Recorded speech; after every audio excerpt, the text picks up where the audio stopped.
The British political establishment just witnessed something they never saw coming.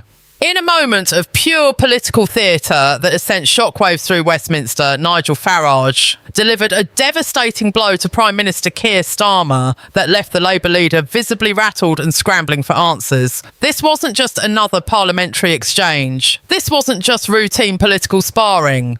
This was an absolute demolition. Live on national television, with millions watching, Farage tore down the carefully constructed facade that Starmer has been hiding behind since taking office. The Prime Minister's face said it all. The panic in his eyes, the hesitation in his voice, the desperate search for escape routes that simply weren't there. What Farage revealed in those crucial moments has thrown the government into complete chaos, exposed lies that have been told to the British people, and raised questions that Starmer absolutely cannot afford to answer. The establishment media tried to bury it. The political class attempted to move on, but the damage was done. The truth was out. And now, Starmer's entire premiership hangs by a thread. Because what Nigel Farage exposed wasn't just a political mistake or a policy disagreement. It was something far more serious, something that strikes at the very heart of trust, transparency and the democratic contract between a government and its people. The Prime Minister thought he was safe. He thought his majority in Parliament would protect him. He thought the media would run interference like they always do. He was catastrophically wrong. What unfolded on that stage has become the defining moment of British politics in 2025, and the ramifications are still rippling through every corridor of power in this country. Starmer's carefully rehearsed responses crumbled, his political armour shattered, and the British public got to see exactly what happens when a Prime Minister is confronted with truths he cannot deny and questions he cannot deflect. The confrontation happened during a live televised debate that was supposed to be a routine political discussion. Starmer walked onto that stage with the confidence of a man who believed he had everything under control. His poll numbers were stabilising, his cabinet was united, his opposition was supposedly fractured and ineffective.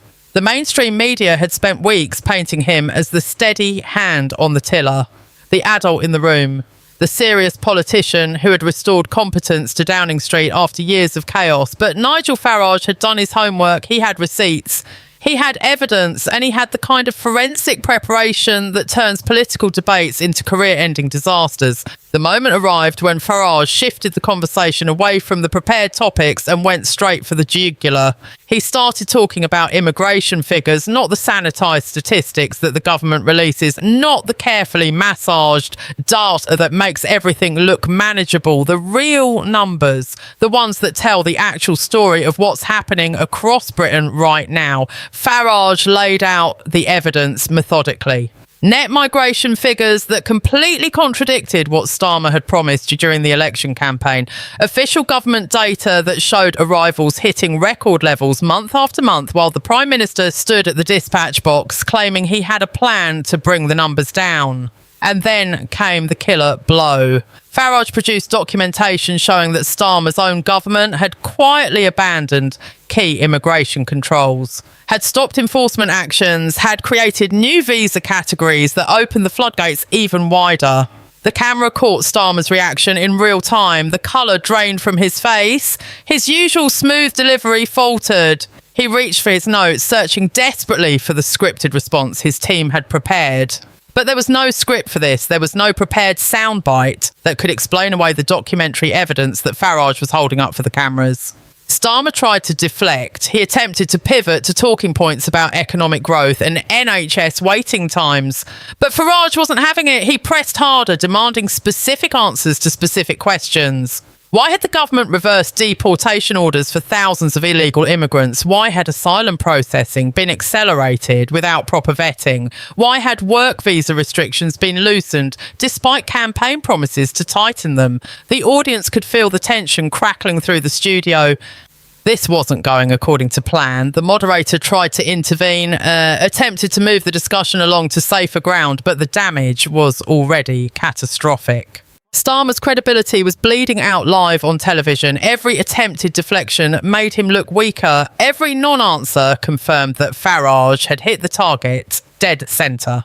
The Prime Minister's team knew they were watching a disaster unfold in real time. In the spin room backstage, Labour staffers were reportedly in full panic mode trying to work out damage control strategies before the debate had even finished. Because this wasn't just about immigration policy, though. This was about trust. This was about a Prime Minister who had looked the British people in the eye during an election campaign and made explicit promises, then turned around and did the exact opposite, once safely installed in Downing Street. Farage hammered this point home with devastating effectiveness. He quoted Starmer's own words back at him. Campaign speeches where Labour had promised to reduce immigration, manifesto commitments that were now revealed as worthless. Interview clips where Starmer had claimed he understood public concern and would take action, all of it exposed as political theatre, all of it revealed as lies told to win votes. The British public, watching at home, saw something they rarely get to see: a politician held accountable in real time, unable to hide behind prepared statements or friendly interviewers. Starmer tried to recover. He launched into a defence of his government's record, citing economic statistics and policy achievements. But his voice lacked conviction. His body language screamed discomfort. Everyone watching knew they were seeing a Prime Minister who had been caught out, exposed, and left with nowhere to hide. Farage didn't let up. He moved on to the next devastating revelation: government contracts awarded to companies with direct ties to Labour donors, planning decisions that overrode local opposition in constituencies that voted Labour. A pattern of behaviour that suggested the new government was every bit as corrupt as the one it had replaced. Starmer's attempts to dismiss these allegations fell flat. He couldn't provide satisfactory explanations. He couldn't produce evidence to counter Farage's claims. All he could do was fall back on vague assurances and appeals to trust, the very thing his performance was destroying in real time. The aftermath of this televised confrontation has been nothing short of catastrophic for the Prime Minister and his government. Within hours of the broadcast ending, social media exploded with clips of Starmer's most uncomfortable moments, his stammering responses, his inability to provide straight answers to direct questions. The hashtag exposing his failures trended at #1 across every platform. Political commentators who had previously been sympathetic to the Labour government found themselves unable to defend what they had witnessed. Even the most loyal party supporters struggled to spin this as anything other than a complete disaster. The opposition seized on the moment with ferocious intensity. Conservative MPs demanded emergency parliamentary debates. Questions were tabled for immediate answer. Select committees announced investigations into the specific claims Farage had made during the confrontation. But more damaging than any of this was the shift in public perception that happened almost overnight. Polling conducted in the days following the debate showed a dramatic collapse in trust for Starmer personally. Voters who had given him the benefit of the doubt, who had believed his promises of clean government and honest politics, now felt betrayed and deceived. The immigration revelations hit particularly hard because this was the issue where Starmer had been most explicit in his campaign promises. He had stood in town halls across the country and promised voters he would bring the numbers down. He had criticised the previous government's failures on border control. He had positioned himself as the solution to a problem that millions of British families cared deeply about. And now those same voters discovered it had all been a performance. The numbers weren't coming down. Controls weren't being tightened. If anything, the situation had deteriorated under his watch. Cabinet ministers were dispatched to television studios and radio programmes to defend the Prime Minister, but their efforts only made things worse. They contradicted each other on basic facts. They provided different explanations for the same policies. They exposed the chaos and confusion that had taken hold inside the government. Senior Labour figures privately admitted to journalists that the party was in crisis mode, that internal polling showed devastating damage to their electoral prospects, that the carefully constructed narrative of competent government had been shattered beyond repair. Starmer himself attempted to regain control through a hastily arranged press conference, but it backfired spectacularly. Rather than providing the clarity and reassurance his team hoped for, he appeared defensive and evasive. He refused to admit he had broken his promises. He rejected the characterisation of his policies as failures. He insisted that everything was going according to plan, despite overwhelming evidence to the contrary.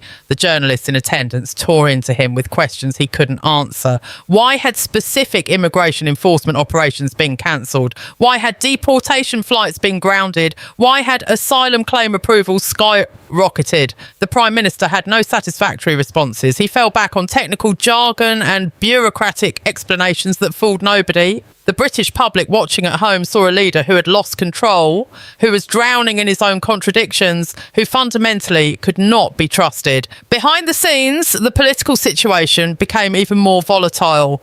Reports emerged of backbench Labour MPs expressing serious concerns about Starmer's leadership. Whispered conversations in parliamentary tea rooms about whether the party had made a catastrophic mistake in choosing him as leader.